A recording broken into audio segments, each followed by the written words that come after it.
So, a few more reflections on being aware with thinking.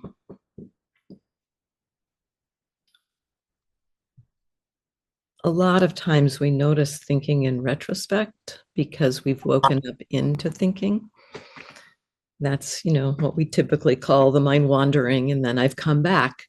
But what's happening there actually is that the awareness is returning, and it's often actually returning with the thinking. That's what we've become aware of in that moment. So it's actually a great moment again to recognize the capacity our mind has. So we've become aware, awareness has arisen, and what we've become aware with is thinking. So this is evidence that you can be aware with thinking right there. It's evidence that it's possible. We have the habit of having an attitude towards that, and so it's really useful to notice if you have an attitude of judgment there. But it's if you can just be curious about that moment again, it might support less of a judgmental attitude around the fact that you've become aware with thinking. You've become aware. So there's the awareness and there's thinking that's happening. As I said, the thinking tends to create, even for if you've just been thinking for like 10 seconds, maybe even shorter, it can happen really fast that a world is created with that thought. And the one of the things to be curious about, again, it not only creates the world, but it creates a whole host of experience in our system. It creates emotions, it creates body sensations, it creates moods, it creates other thoughts. It's shaping so much.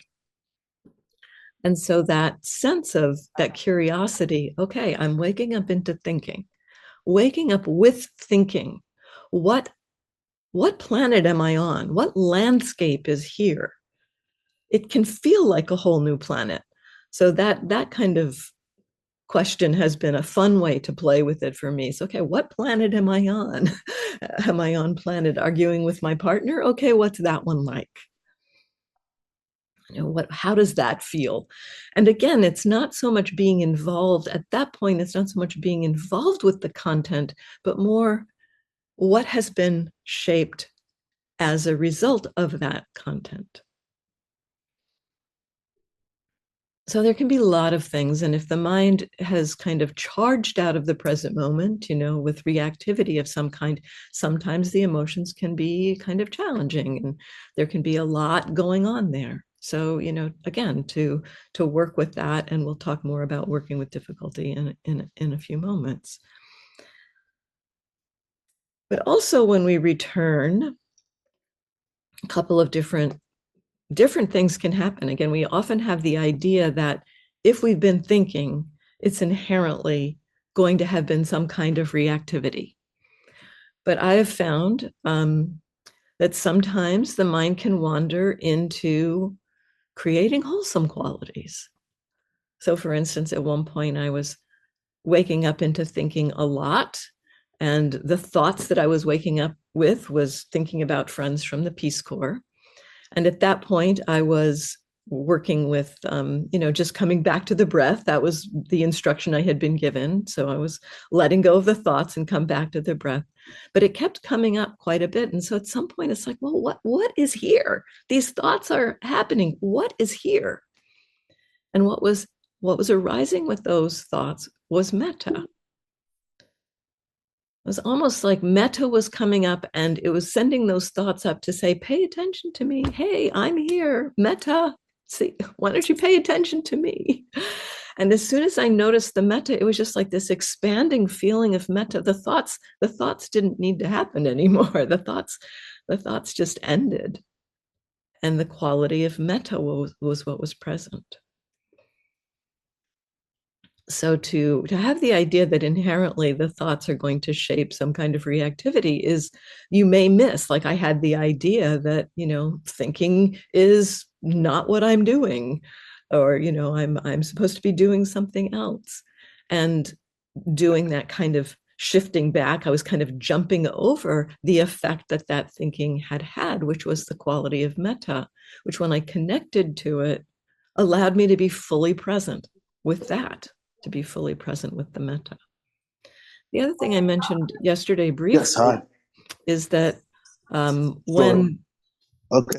hang on a second, I'm going to mute everybody. Good morning.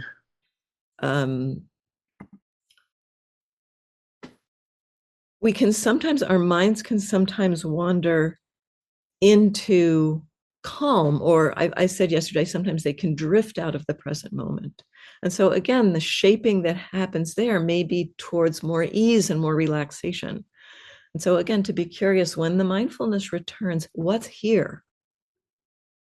If we're not judging ourselves for the mind having wandered, we may notice these wholesome qualities. We may notice more ease, more peace, more relaxation. And we may notice the shaping of some kind of emotional storm too. But it's worth being with that too. In fact, if we try to jump over that and just come back to something else, that is going to get kind of submerged and resurface somewhere else, or at in a few moments. So the acknowledgement of what has been shaped by the thinking. And then to reflect a little bit on daily life, this practice of looking at thoughts or working with thoughts in daily life. Again, it's a very similar instruction, but there's more flexibility, or more, I don't know, flexibility, there's more need, let's say, for us to be involved with the content of thinking in our daily lives. We need to think to get through our day. It's part of how we evolved, to think, to plan. These are not, inherently problematic.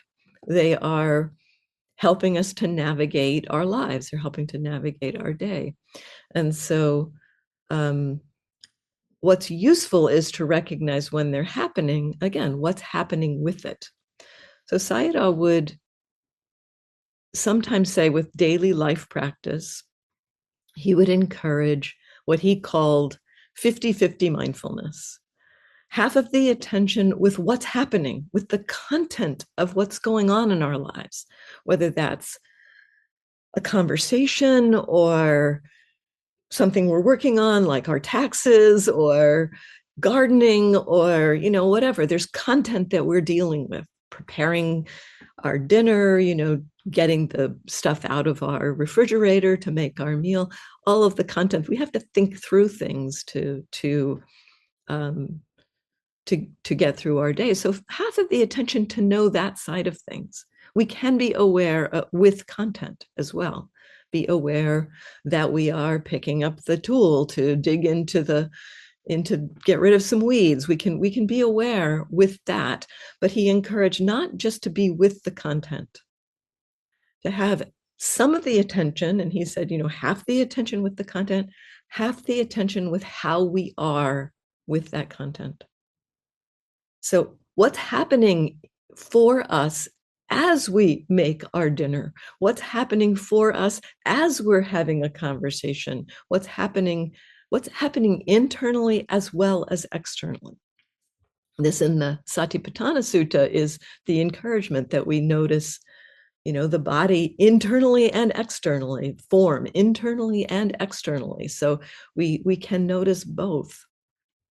This requires a very broad kind of attention.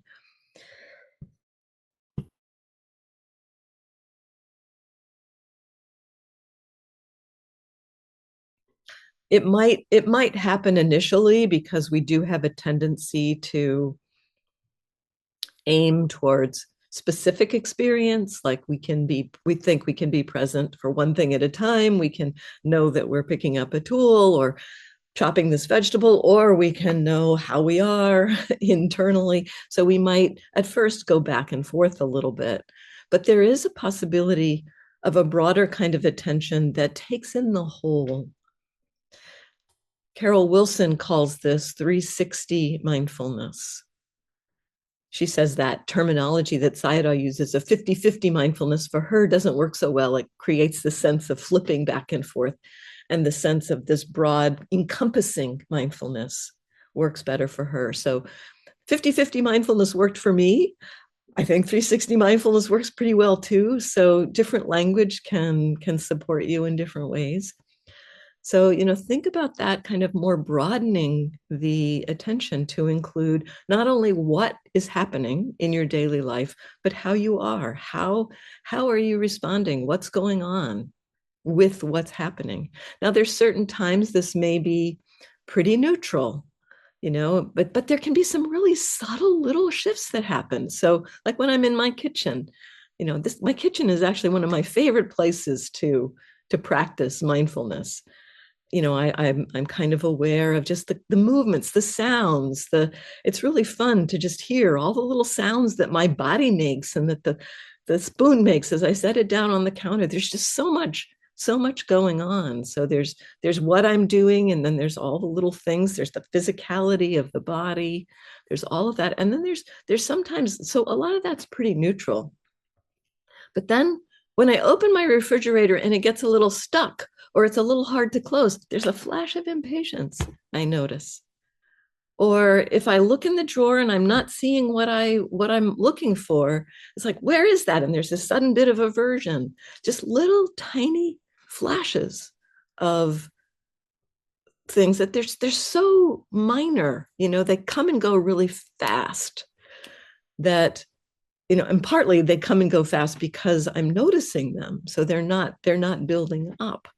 But there's a lot that we can see in these like seemingly more neutral times.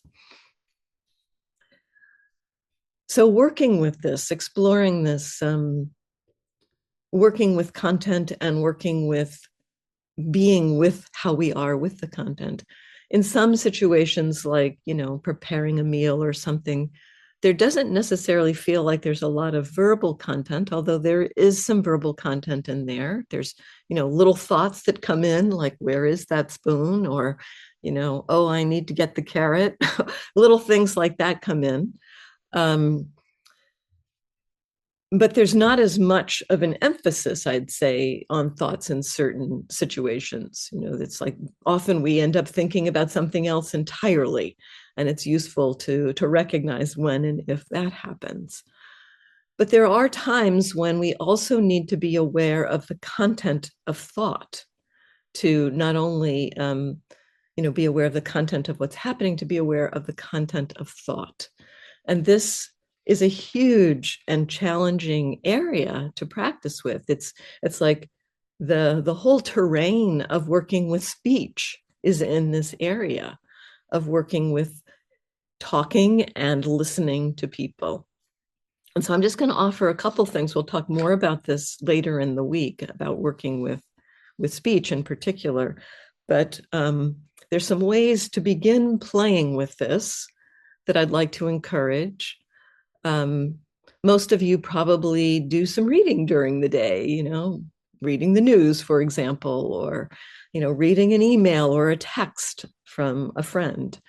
So when you receive that content, or you open your device to bring up the news, you might just have an intention to notice how you are with the content of the news.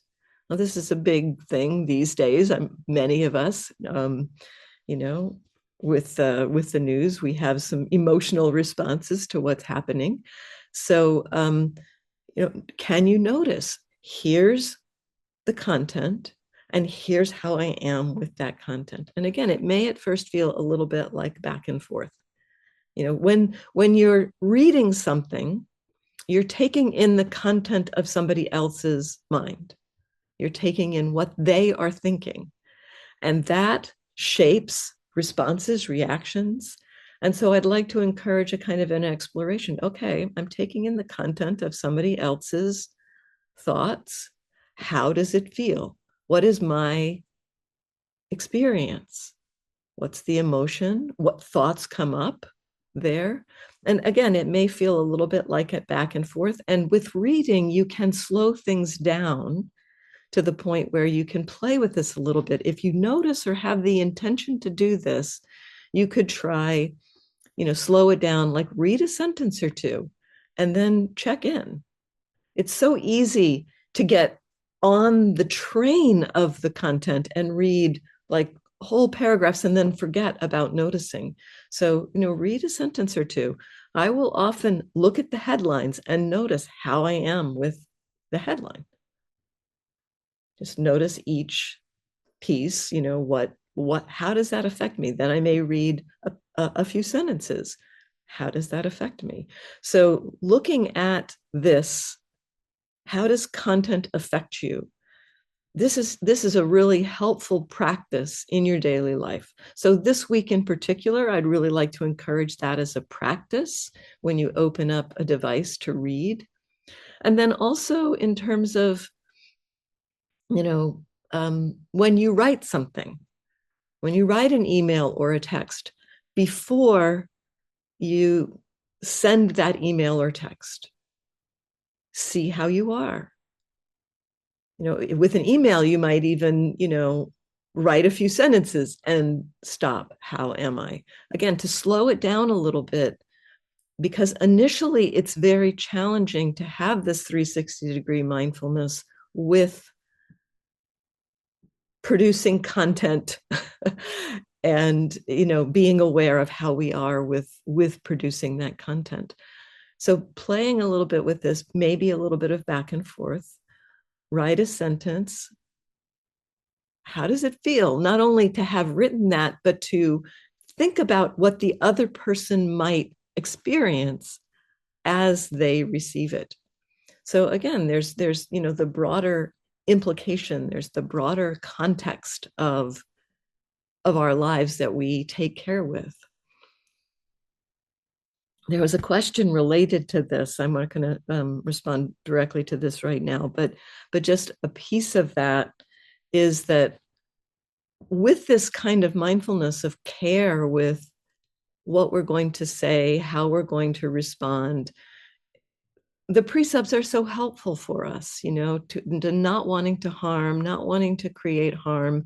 And we can get some feedback as we start looking at this, as we start looking at how am I thinking about what I'm going to write or say. Speaking is harder, of course. How does it feel? Not only internally, I mean, is there a little bit of charge inside wanting to get this out? Is there some awareness of how it's going to affect the other person to hear this? With that awareness, we may decide to not say something, or we may be able to recognize, oh, I could use a different word here. I could say this in a softer way. I could communicate this to connect instead of to divide, to create different outcomes, essentially. So this kind of awareness can create more harmony in our lives. So just to encourage this kind of particularly around content of words and language and thought, where you have the opportunity to slow it down in reading and writing. And you remember, which is hard, of course, it's hard to remember this. Play with this 50-50 mindfulness, maybe a little bit of the back and forth at first. It does shift as we practice this. And this is a practice at first. It feels like a practice. It feels like we have to have some intentionality around it because it is so hard. But it does become more natural that we can, as we're speaking, know kind of, again, the broader sense, the 360 mindfulness of how this may land and how it feels internally to be offering this or speaking this, how it feels to be receiving what somebody else is saying. It can feel much more integrated over time as we practice with this. So Dawn, do you want to add anything? Sure. This is such a huge and rich area of practice. It never ends, really. A couple of thoughts. You've covered a lot, but I just want to make a plug for Andre was speaking about how our thoughts can create whole worlds, including in our bodies. And I found it helpful to walk back and forth up and down that interplay, if you will, through that chain. Sometimes an embodied response or an emotional response can really shape the thinking as well. And you may access that first. So to be open to wherever you notice a wholesome state or an unwholesome state first. Sometimes the first clue might be the constriction in my chest or the warm feeling throughout my torso or whatnot. So to really notice that relationship, we've been talking a lot about relationship here. And then in terms of this huge area of 50-50 mindfulness or 360-degree internal and external mindfulness, um, Andrea spoke yesterday about cause and effect. So I just want to add that language in. You were speaking today, Andrea, about impact. It can be very helpful also to think of it in terms of cause and effect or conditionality. Like, what is the chain of events that's likely to um, be instigated by what action of speech or body I'm about to do, or am doing, or just did? Um, I think those are the main. The only other thing I'd like to just add, and this is just really, again, a little bit of different language around something, Andrea, you're already saying, is the word for mind in Pali is chitta. And in the ancient world, that actually included the heart and the mind. So for some people, and I happen to be one of them, it can be really helpful to sometimes mentally use the language of heart or heart mind.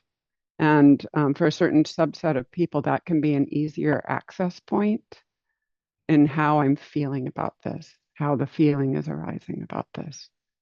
That's all I have for now. Maybe you have other things you'd like to add based on that. Thanks, Dawn. I think that's enough for now. Um, why don't we take a 10-minute break? So come back at 13 after the hour, or not sure what that would be in India, but yeah, 43. Okay, so see you in a bit.